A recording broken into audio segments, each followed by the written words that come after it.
아, 저는 우리 현대교회 성도들 모두가 다 하루하루 이 땅에 사는 모든 날 동안 풍족하고 풍요롭기를 위해서 기도하고 있고 또 그대로 되시기를 간절히 바랍니다.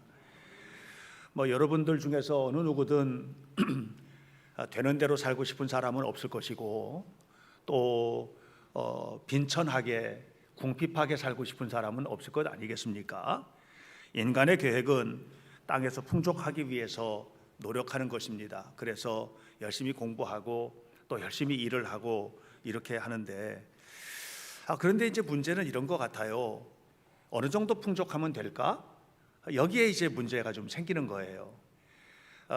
사실 요 정도면 하고 생각을 하고 살았던 부분에 요 정도 올라가면 그래도 조금 더, 그러니까 인간에게는 이 만족이라고 하는 것이 없어서 잠언 20장 27장 20절에 사람의 눈은 만족한 것을 모른다 이렇게 말씀을 하죠. 성경 얘기 아니어도 우리 스스로가 알고 있는 얘기입니다. 전도서 5장 10절에도 말하기를 인간은 풍요와 소득을 가지고 절대로 만족할 수 없는 존재다 이렇게 이야기를 합니다. 오늘 저는 여러분들과 함께 룻기를 읽었는데 이 룻기에 나타나고 있는 일가족 엘리멜렉의 가족들 그리고 나오미, 룻 이 사람들의 이야기를 보면 인간은 정말 풍족을 모르는 사람들이라는 것이 백일하에 드러나는 그런 성경이 바로 룻기입니다. 사실 룻기를 시작을 하면 풍족한 거하고는 거리가 먼 것처럼 시작되지 않습니까? 룻기 1장 1절에 보면 그들이 이제 베들레헴에서 이주를 해서 모압으로 가는데 베들레헴 땅에서 흉년이 들었기 때문이다 이렇게 얘기를 합니다. 그러니까 흉년은 풍족한 게 아니잖아요, 그죠? 그러니까 풍족한 게 아니니까 풍족한 땅을 찾아서 이주해 가는 것이 그건 당연한 일이라고 생각을 하는데 안타깝게도 룻기의 시작은 풍요하고는 거리를 먼 이야기로 시작이 됩니다. 모든 것을 잃어버린 한 가족의 이야기입니다.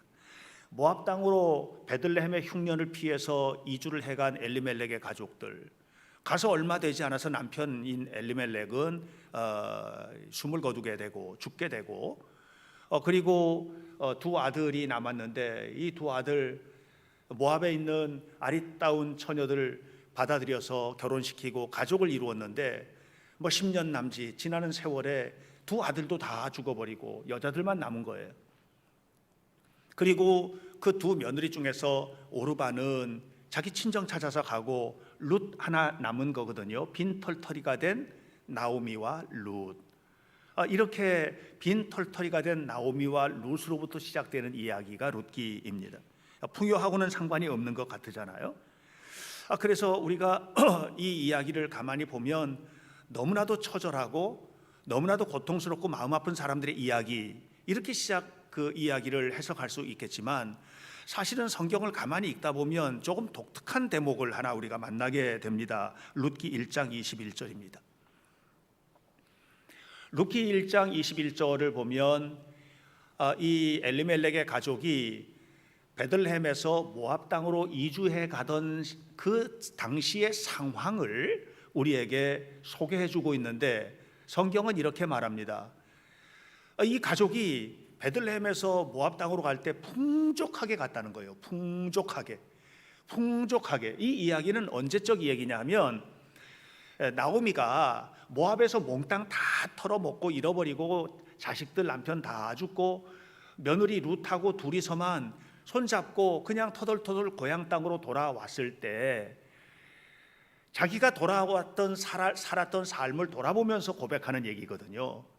우리가 여기에서 살 때에 또 풍족했었는데 풍족하게 가지고 모압 땅으로 갔는데 이제 빈털터리가 되어서 빈손으로 돌아오게 되었다. 이게 1장 21절의 이야기입니다. 다시 바꿔 말하면 베들레헴에 살고 있던 그 당시에 이 엘리멜렉의 가족은 살만했다는 얘기예요. 살만했다는 얘기예요. 남들은 흉년 때문에 힘들고 고통스러워도 엘리멜렉의 집안은 살만했던 집안이었던 거죠. 그랬는데 이 살만했던 집안이 왜 모압 땅으로 또 이사를 갔을까? 그 이유는 모압 땅이 풍족했기 때문에 그렇습니다. 모압은 예나 지금이나 그 땅은 굉장히 넉넉한 땅이거든요. 기름지고 밀농사가 잘 되고 보리농사가 잘 되고 이런 땅이 바로 모압 땅입니다. 그러니까 이 엘리멜렉의 집안은 지금도 넉넉하지만 흉년이 들었으니 많이 힘들 것 같다. 여러 해 동안 계속해서 흉년이 드니까 이거 언제까지 버틸지 모르겠다. 그러니까 우리 좀 새로운 계획을 좀 세우자. 저 모압 땅에 가서 그쪽에서 우리 새로운 삶을 한번 좀 살아보자 하고 이사를 간 겁니다.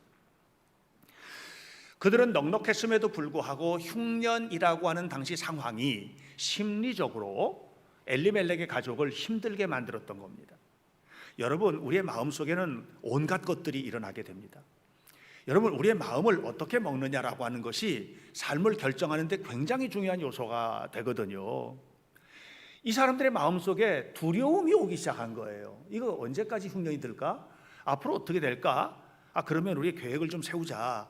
여기서는 안 되겠다. 모압 땅으로 가자. 이렇게 해서 이사를 간 거예요. 마음의 두려움이 그런 결정을 하게 만든 겁니다. 여러분, 이렇게 이주해 가면서 그들이 계획했던 꿈은 뭐냐 하면 지금 베들레헴에 살고 있는 지금 상황보다 훨씬 더 풍요로운 삶. 남들은 다 굶어 죽는 한이 있어도 우리 가족은 그래도 살아남는 인생, 이런 꿈을 꾸고 모압 땅으로 이주를 해 갔는데, 이주해 가자마자 그들이 맞닥뜨렸던 현실은 뭐냐 하면 계획했던 풍요가 아니에요. 계획했던 풍요가 아니고 남편 죽고 아이들 다 죽고 결국은 빈손이 되는, 계획했던 것이 아닌 이런 비참한 현실을 나오미의 두 손에 쥐게 된 것입니다. 자, 그들이 이제 다시 모압 땅에서 베들레헴 땅으로 돌아옵니다. 돌아와 가지고 룻기의 결론은 회복이 되는 과정인데, 모든 것을 잃어버리고 또 모든 것이 회복되는 이 과정에 굉장히 중요한 요소가 두 가지가 있습니다. 하나는 선택이고 또 하나는 은혜입니다. 여러분, 사람이 살면서 정말 많은 것을 선택해야 되는 순간이 있거든요. 우리 아이가 대입 앞두고 있는데 어느 대학을 갈까? 선택이잖아요. 대학 졸업하고 나서 어떤 직장을 갈까? 선택이잖아요. 요즘은 청년 실업자들이 많아서 선택의 여지 없이 하여튼 되는 대로 가야 된다, 이런 얘기도 하지만 어쨌든 굉장히 중요한 선택의 기로에 우리는 서게 되는 순간들이 많이 있습니다. 자, 그때 우리는 그 선택을 어떻게 해야 될까의 문제입니다. 어떻게 해야 될까? 모압 땅에서 모든 것을 잃어버린 나오미가 고백하는 고백이 성경에 몇 군데 나오는데 1장 13절 보십시오. 모압 땅에서 모든 것을 잃어버렸잖아요. 근데 나오미가 뭐라고 얘기하느냐면은 하나님께서 그렇게 하셨다, 이렇게 말합니다. 1장 20절 21절 보십시오. 계속해서 무슨 얘기합니까? 하나님이 나를 치셨다. 전능자가 나를 치셨다. 여호와께서 나를 징벌하셨다, 이렇게 얘기하잖아요. 그런데 이 말 잘못된 말이에요. 왜냐하면 나오미의 가족이 모압 땅으로 이주해 갈 때 하나님은 한 번도 너네들 모압 땅으로 가면 책임져 줄게, 모압 땅에 가서 잘 살도록 해줄게, 이런 약속을 한 적이 없어요. 나오미나 엘리멜렉과 나오미는 베들레헴에서 지켰어야 되는 사람들인 거죠. 하나님의 인도하심 따라 그 땅에 간 것도 아니고, 어떤 그들이 계획을 세울 때 계획을 세우는 과정에서 하나님을 염두에 두고 계획을 세운 것도 아니었다고 하는 말입니다. 그런데도 나오미는 말끝마다 하나님을 들먹거리고 있습니다. 여러분이 실패한 자리에서 여러분의 신앙을 반성하셔야지. 하나님이 왜 이렇게 나를 괴롭게 하시나? 하나님을 함부로 들먹거려서는 안 됩니다. 여러분들이 선택하는 과정에서 끊임없이 하나님을 찾고, 끊임없이 하나님 앞에 묻고, 끊임없이 하나님 앞에 응답받고, 이렇게 했다면 하나님 왜 그러셨어요? 하나님 왜 이렇게 하셨어요? 하고 질문할 수 있을 것 같아요. 그런데 그게 아니라 선택할 때마다 내가 좋은 대로, 가는 길목마다 내가 원하는 것 그렇게 해놓고 무너진 자리에서는 하나님이 이럴 수 있습니까? 라고 말하는 것은, 이거는 건강한 신앙인의 태도라고 보기 어렵습니다. 그 자리에서 하나님 뜻대로 살지 못한 제가 잘못입니다 라고 말해야 되는 겁니다. 나오미는 지금 말끝마다 하나님을 들려먹거리고 있지만 그들의 선택 속에는 하나님은 안 계셨거든요. 그들이 베들레헴에서 모압 땅으로 이주해가는 그 과정에서 그들은 하나님 앞에 묻고 응답받고 하는 과정이 전혀 없었단 말입니다. 여러분 아셔야 됩니다. 하나님은 전능하십니다. 이사야서 55장 9절에 이렇게 말했습니다. 하늘이 땅에서 높음처럼 내 생각은 그렇게 높다. 여러분, 우리의 생각은 땅바닥에 있는 것이고 하나님의 생각은 저 하늘 위에서 다 내려다 보십니다. 여러분, 땅에 서면요 눈앞에 보이는 것밖에 안 보이는 겁니다. 하늘에 올라서면 모든 게 보이잖아요. 비행기를 타고 올라가 보십시오. 다 보이지 않습니까? 하나님이 보시는 시각은 그런 시각을 가지고 있는 겁니다. 오늘 우리가 내가 생각하고 있는 거, 내가 알고 있는 거, 내가 경험한 것, 그것 가지고서는 내 보이는 대로 판단하는 거, 흉년밖에 안 보이는 겁니다. 흉년밖에. 엘리멜렉의 가족이 눈앞에 보였던 것은 베들레헴에 든 흉년밖에 보이지 않았던 것이죠. 여러분, 우리 하나님의 생각을 가지고 판단하고 바라보는 은혜로운 성도들이 되시기를 주님의 이름으로 축원합니다. 지금 코로나19 때문에 팬데믹이 왔지 않습니까? 좀 높은 시각에서 바라보면 하나님께서 이끌어 가시는 것이 보일 겁니다. 내 삶을 이끌어 가시는 거, 이 민족을 이끌어 가시는 거, 이 역사를 어떻게 이끌고 가시고 싶으신지 하는 게 보이는 거죠. 그런데 코로나19 때문에 죽겠다, 못 살겠다 하면 그건 지금 눈앞에 보이는 환경밖에 안 보여요. 이런 사람은 극복할 수 있는 길이 전혀 없다는 것을 알아야만 합니다. 그러므로 여러분, 우리가 무엇을 선택할 때, 바라볼 때 간절한 마음으로 하나님께 묻고 또 그 선택을 진지하게 주님과 동행하면서 걸어가는 그런 삶을 살아가시길 주 이름으로 축원합니다. 왜냐하면 선택은 반드시 결과를 붙들게 돼 있기 때문에 그래요. 여러분이 무엇을 선택하든 간에 그 선택은 반드시 결과를 받게 되어 있어요. 자, 여기서 이렇게 모든 것을 잃어버렸던 나오미의 가족이 완전히 회복되는 과정에 또 놀라운 선택이 있다는 것을 여러분 보시게 되는데, 룻기 1장 16절을 보면 이제 모든 것을 다 잃어버리고 베들레헴으로 다시 돌아가는데, 그 돌아가는 길에 나오미와 동행했던 여인이 있습니다. 이 여인이 룻인데요, 룻의 고백입니다. 어머니가 나 너 책임 못 진다. 뭐 아무것도 없지 않냐? 너희 시아버지도 돌아가셨고, 네 남편, 네 시동생 전부 다 죽고, 이 늙은 시어머니 하나밖에 없는데 나는 내 고향 땅에 가서 살겠지만 너는 네 고향 땅 모압 땅에 남아서 너 어머니한테, 아버지한테 가라. 내가 너를 책임질 수가 없다. 그렇게 했더니 룻이 한 고백입니다. 뭐라고 하느냐 보십시오. 룻이 말합니다. 나로 어머니를 떠나게 하지 마십시오. 어머니 나를 돌아가라고 말하지 마십시오. 어머니 가시는 곳에 나 갈 겁니다. 어머니 사시는 곳에 나 살 겁니다. 어머니 백성인데 백성이 될 겁니다. 나는 모압 여자 아닙니다. 이제 나는 하나님의 딸이고 하나님의 백성이고, 어머니 책임 안 지셔도 됩니다. 하나님 책임지실 거잖아요. 나는 그렇게 하나님을 믿습니다. 이렇게 말을 하는 겁니다. 룻이 베들레헴으로 돌아오는 그 속에 결정적인, 룻이 자기 친정집으로 돌아가지 않고 베들레헴으로 돌아오는 결정적 이유, 그 선택의 결정적 이유는 뭐냐? 이거는 하나님이에요. 하나님. 나는 하나님의 백성이라는 거예요. 나 이제 이방 여자 아니라는 거예요. 나 모함 여자 아니라는 거예요. 어머니 하나님이 나의 하나님이 되고, 어머니 백성이 내 백성이 되고, 나는 어머니 백성 똑같은 유다 지파, 내가 하나님의 백성으로 하나님 앞에서 살아가는 하나님의 사람으로 살 건데 왜 돌아가라고 합니까? 이 얘기를 하고 있는 겁니다. 이 결정이요, 룻의 운명, 나오미의 운명, 유다 지파의 운명, 이스라엘의 운명을 완전히 바꿔버려요. 이 한 여자의 선택이 그렇게 만들어버리고 맙니다. 여러분, 요한일서 5장 4절에서 이렇게 얘기하지 않습니까? 우리가 세상을 이기는 이김은, 우리가 세상을 이기는 승리는, 우리가 세상에서 승리하는 이 놀라운 이후의 배후에는 믿음이 있다 얘기합니다. 여러분, 하나님 믿으십니까? 정말로 하나님을 믿으시기를 바랍니다. 진짜로 하나님을 믿는다면 당연히 뭐가 나오느냐면, 하나님 믿는 사람다운 신앙 고백, 하나님 믿는다운 사람다운 태도, 하나님 믿는 사람다운 결정, 하나님 믿는 사람다운 걸음걸이, 하나님을 믿는 사람다운 게 나오는 거예요. 그러면 그런 여러분의 결정을 통해서 여러분의 결과, 결실, 삶의 결실을 아름답고 풍요롭게 하나님께서 허락해 주실 줄로 믿습니다. 두 가지로 합니다. 하나는 사람을 통해서 합니다.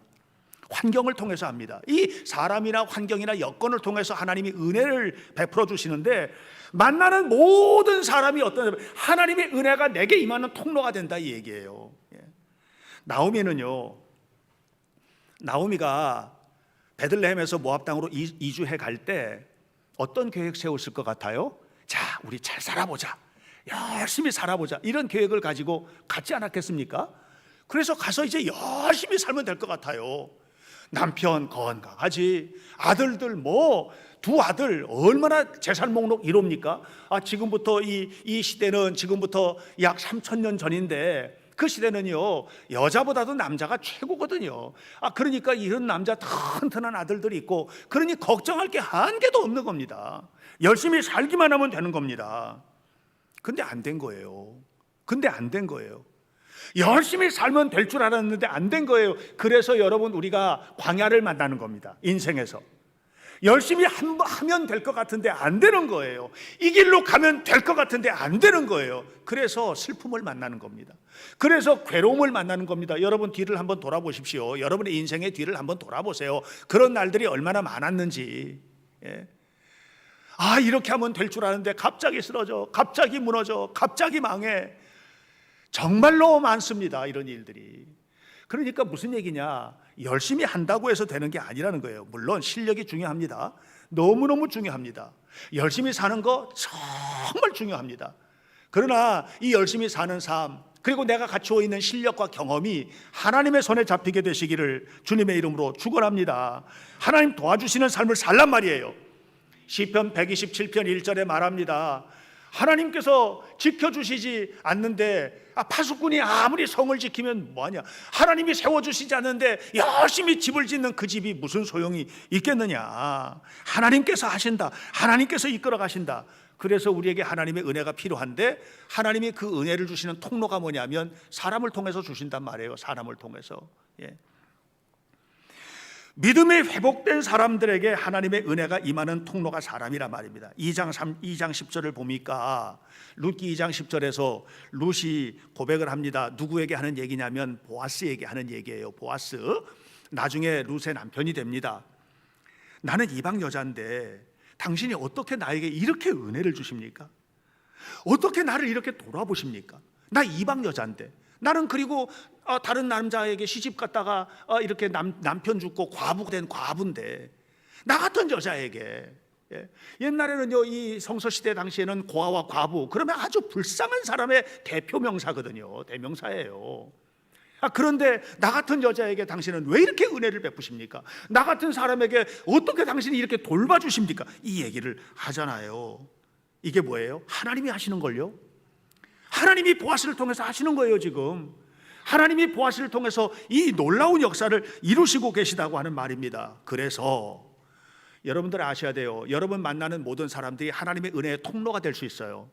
함부로 하시면 안 돼요. 만나는 모든 사람들을 함부로 대하시면 안 돼요. 만나는 모든 사람들을 소중하게 생각하세요. 여러분, 하찮은 사람일지라도 통로가 되어요. 하찮은 사람이어도 하찮게 여기지 마세요. 여러분, 때로는 원수도 나를 보호하는 하나님의 통로가 됩니다. 다윗이 블레셋 땅에 도망을 갔을 때 블레셋 사람들이 다윗을 지켰어요. 이건 상상할 수 없는 일이에요. 블레셋 사람하고 다윗하고는 원수잖아요. 골리앗을 때려 죽인. 그런데 그 사람들이 다윗을 지키는 일을 하는 거예요. 그 배후에는 뭐가 있냐? 하나님 앞에 섰던 다윗이 있는 거예요. 여러분, 하나님께서는요 모든 사람을 통해서 역사하십니다. 요셉이 노예로 이집트에 팔려갔습니다. 애굽 땅에. 이집트에 팔려갔는데 성경은 놀라운 얘기를 합니다. 노예로 팔려갔는데, 노예로 팔려간 그 집 주인이 하나님의 은혜를 받고 하나님의 은혜를 받은 거예요. 그러니까 통로가 되는 거거든요. 성경은 이렇게 말을 합니다. 요셉이 보디발의 집에 갔을 때 그 집 주인에게 은혜를 베푸시고 그 은혜를 요셉이 받았다. 다시 말하면 보디발의 은혜를 받은 거예요. 보디발의 은혜를 누가 하셨어요? 하나님이 하신 거예요. 요셉이 감옥에 갇혔습니다. 그런데 감옥에 갇혔는데 성경은 말합니다. 요셉이 간수장에게 은혜를 받았더라. 간수장이 은혜 베푸는 사람입니까? 그럼요. 간수장이요. 간수장이면 감옥 안에 있는 모든 죄수들을 한 손에 보살필 수 있는 권한을 가진 사람이에요. 그러니까 이 관수장이 은혜를 베푸는 거예요. 관수장이 은혜를 베푸는데 요셉에게 은혜를 크게 베풀었어요. 누가 하셨을 것 같아요? 하나님이 하신 거예요.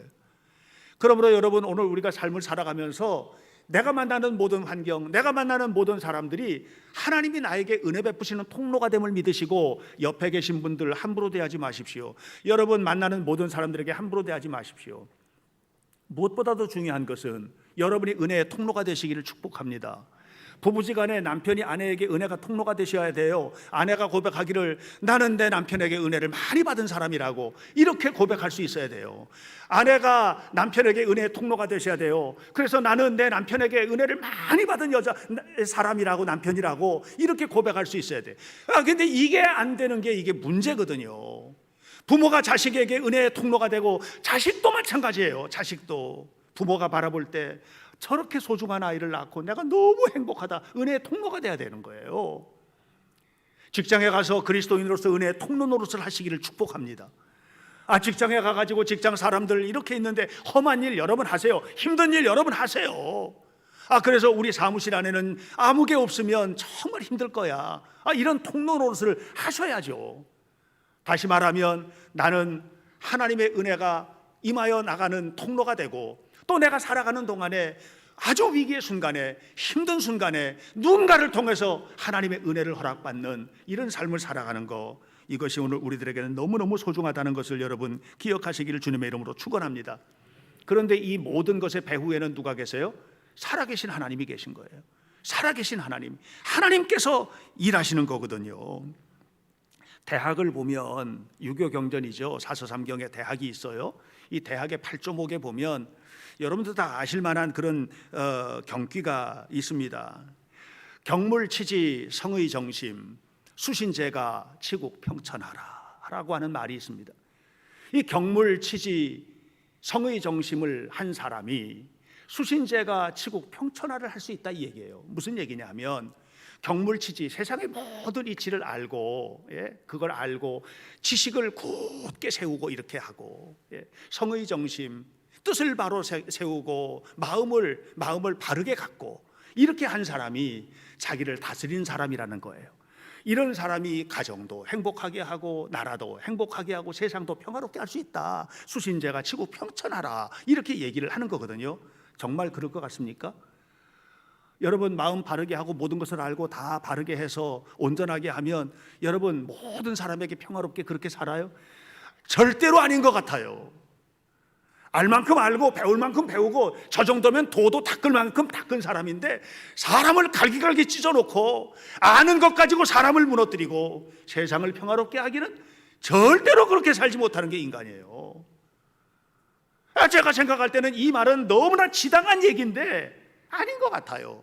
그런데 원수까지도 사랑하고, 아는 것을 나누고 베풀고 사랑하고, 이 사람은 어떤 사람입니까? 이 안에 하나님의 은혜로 가득한 사람. 사도 바울이 그가 알 만큼 알고 닦을 만큼 닦은 사람인데, 그가 예수님을 알지 못할 때 사람을 죽이는데 앞장섰잖아요. 그런데 예수님이 그 안에 들어오시고 나니까 세상이 바뀌었어요. 자기를 돌로 때려 죽이는 사람에게도 끌어안고 기도하는 거예요. 자기를 돌로 때려 죽인 사람에게도 끌어안고 기도하고, 당신에게도 예수님이 필요합니다. 당신에게도 죄의 구원이 필요합니다. 당신 같은 사람도 하나님을 사랑하십니다. 이렇게 얘기하지 않습니까? 여러분, 경물치지 성의 정심이 수신제가 치국 평천하 하는 것이 아니라, 내 안에 예수님의 은혜가 임할 때, 내 안에 예수님이 함께 하실 때, 이때 예수님의 은혜로 세워지게 됨을 기억하시기를 축복합니다. 그러므로 여러분 분명히 알아야 돼요. 롯의 인생을 아름답게 한 게 보아스예요. 보아스를 통해서 임한 게 뭐냐? 하나님의 은혜입니다. 하나님의 은혜입니다. 하나님의 은혜입니다. 룻기 4장 11절 보시면 룻이 이걸 안 거예요. 정말 영적인 여자예요. 룻이 이걸 안 거예요. 룻기 4장 11절 여호와께서 나에게 복을 주셨습니다. 4장 12절 여호와께서 나에게 복을 주셨습니다. 4장 13절 여호와께서 나에게 복을 주셨습니다. 4장 14절 여호와께서 나에게 복을 주셨습니다. 룻과 나오미가 계속해서 하나님의 이름을 높이 찬양하고 하나님의 이름을 고백하는 겁니다. 이게 무슨 얘기예요? 하나님의 은혜 때문에 살았다는 거예요. 하나님의 은혜 때문에. 여러분 모두가 다 하나님의 은혜 때문에 살아나게 되시기를 축복합니다. 룻과 나오미와 룻이 그 고통스러운 광야에서 벗어나게 된 것은 본인들이 가만히 앉아서 논 게 아니에요. 정말 열심히 노력했거든요.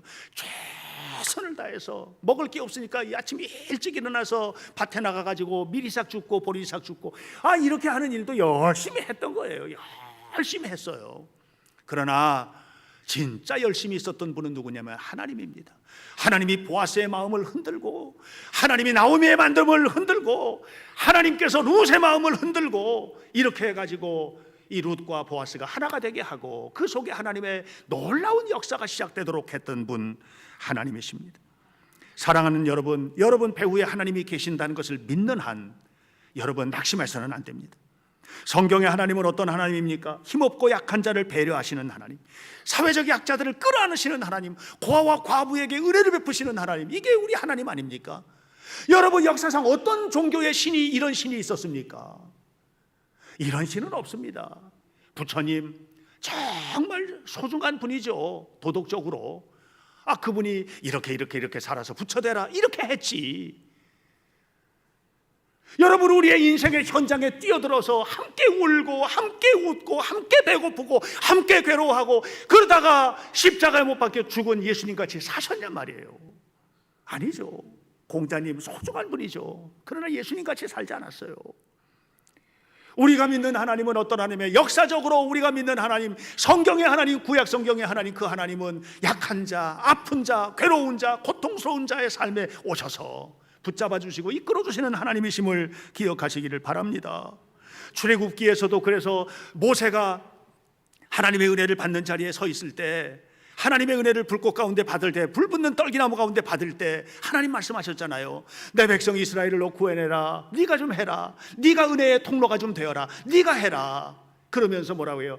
내 귀로 그들이 한숨 소리를 들었고, 내 귀로 그들의 신음소리를 들었고, 내 눈으로 그들의 고통을 보았다. 이렇게 얘기하잖아요. 우리 하나님은 그런 하나님이에요. 여러분 다 지켜보시는 겁니다. 다 지켜보시고 다 듣고 계십니다. 그런데 왜 입 닫고 계십니까? 하나님 앞에 고백하십시오. 기도하십시오. 간구하시기를 주님의 이름으로 축원합니다. 그래서 우리가 하나님을 믿는 한 끝난 게 아니라는 거예요. 믿는 한 끝난 게 아니라는 거예요. 웹 망원경이라고, 망원경 중에서 가장 발달한 천체 망원경입니다. 이걸로 하늘을 보면 2조 개의 별이 보여요. 2조 개의 별이 보여요. 허블보다도 훨씬 발달한 망원경인데요, 2조 개의 별이 보인답니다. 우주는 얼마나 크냐? 2조 개의 별이 보이는데 그런 우주가 2조 개나 더 있는 게 우주랍니다. 아셨어요? 2조 개 곱하기 2조 개 얼마나 많아요? 이게 우주예요. 자, 역발상으로 다시 생각해 보세요. 그러면 나는 그 우주 속에서 어떤 존재인 것 같아요? 먼지 하나만도 못한 겁니다. 아셨어요? 그런데 하나님은 그런 나를 위하여 사랑하시고 십자가를 허락해 죽어주신 것이에요. 이걸 알았던 어거스틴이 어느 날 그냥 울면서 고백록을 쓰며 말합니다. 이상하다. 하나님은 나 같은 죄인을 위해서 십자가에 죽으셨다. 아마 세상에 사람이라고는 나 하나밖에 없어서도 하나님은 그렇게 하셨을 것이다. 이게 어거스틴이 깨달았던 하나님의 사랑이에요. 저는 여러분도 그 사랑을 깨달으셔야 된다고 믿어요. 이 사랑을 알아야 신앙인답게 살지요. 여러분이 하나님 앞에 봉사하세요? 주일날 나와서 예배 드리세요? 소득을 받으면 11조를 하나님 앞에 드리세요? 그걸 헌신이라고 생각하시면 하나님 앞에 우리는 할 말이 없어요. 여러분, 하나님이 우리에게 베풀어 주시는 은혜에 비하면 이것은 정말 새털만도 안 되는 겁니다. 이것을 아는 사람이 바르게 살고, 이것을 아는 사람이 건강하게 살고, 이것을 아는 사람이 하나님의 영광을 위하여 사는 겁니다. 이런 사람에게 하나님이 은혜를 베풀어 주시는데 어떤 은혜를 베풀어 주시느냐? 여러분 보세요. 나오미와 룻이 이제 변화가 된 겁니다. 그리고 하나님을 바라보고 하나님 앞에 삽니다. 이렇게 사는데 나오미가 나 이제 저 베들레헴으로 돌아가야 되겠다 이렇게 했을 때 나오미에게서 모든 쓸데없는 것은 다 치워주시고 보석 같은 거 하나 딱 남겨두셨는데 그게 룻입니다. 여러분, 우리가 하나님 앞에 바르게 살면 내 인생의 쓰레기를 청소해 주시고 내 삶의 보석들을 남겨두시고 이 보석을 통해서 일하시고 이 일을 통해서 하나님이 영광을 받으시고 역사하실 줄로 믿습니다. 여러분, 진주조개 속에 모래알갱이 하나 들어가면 조개가 어떻게 돼요? 조개가 거의 대부분의 조개가 썩어서 죽습니다. 모래알갱이가 조개 혀 밑에 깊이 들어가면 이 조개가 감당이 안 돼요. 너무 쓰라리고 힘들고 거의 대부분의 조개는 썩어서 죽는답니다. 이 모래 때문에. 그런데 어떤 조개는 이 모래 때문에 진주알갱이를 만드는 거예요. 자, 보세요. 모래 한 알갱이 때문에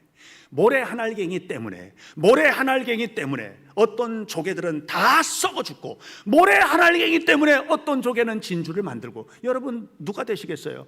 어떤 삶을 사시겠어요? 저는 우리 현대교회 성도들이요, 모래 한 알갱이 이런 것들이 내 삶에 들어와서 나를 광야로 만들고, 나를 힘들게 만들고, 나를 고통스럽게 만드는 요소들이 많아도 나에게는 하나님 계시다, 하나님이 일하신다, 하나님이 역사하신다, 하나님이 이끌어 가신다, 하나님이 반드시 승리하게 하신다, 이 믿음을 가지고 세워져서 아름다운 삶의 진주들, 보석과 같은 하나님의 역사들을 일구어내는 성도들이 되시기를 축복합니다. 나오미와 룻은 하나님의 은혜 때문에 벗어난 사람이지 자기들의 노력 때문이 아니에요. 노력했다니까요. 최선을 다해서 노력했다니까요. 여러분들도 노력하셔야 돼요. 우리 학생들 공부 열심히 해야 돼요. 여러분 일터에서 최선을 다하셔야 돼요. 그리고 하나님을 붙드셔야 돼요. 하나님이 열어주시는 길을 걸어가시기를 축복합니다. 그래서 고통스럽고 힘든 세상 속에서도 우리 현대교회 성도들 가는 곳마다 빛나는 삶을 사시고 승리하시기를 예수님 이름으로 간절히 축원합니다. 기도하겠습니다. 하나님의 은혜를 감사합니다. 자비하신 주님께서 함께 하시고 이끌어 주셔서 날마다 승리하게 하시고 하나님의 영광을 나타내게 하시고 복을 누리는 성도들이 되도록 인도해 주옵소서.